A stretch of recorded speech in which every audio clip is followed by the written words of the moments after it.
Can I put my face in? No. Oh, life is so annoying. Here's some tips for organising your Lego at the end of a workshop. First up, give yourself time to do this. I always recommend at least 5 minutes to take everything apart. Distraction free, there's no rush, there's nothing else going on. We're all going to work together to take our projects apart. One person on the team will take the project apart and place it on the lid of the box. Remember, we're taking it apart, not breaking it apart.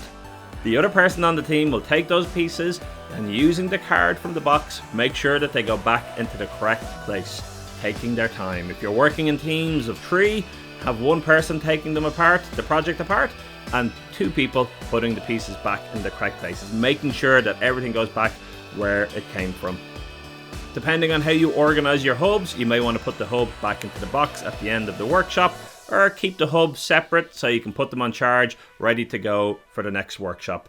Make sure everybody checks the floor around them, checking their pockets, just to make sure that no Lego's gone missing. If it has and you're not sure what box it came from, get yourself a little tub or a little jar and put your missing pieces into it. That way you'll know where they are when you need them for the next workshop.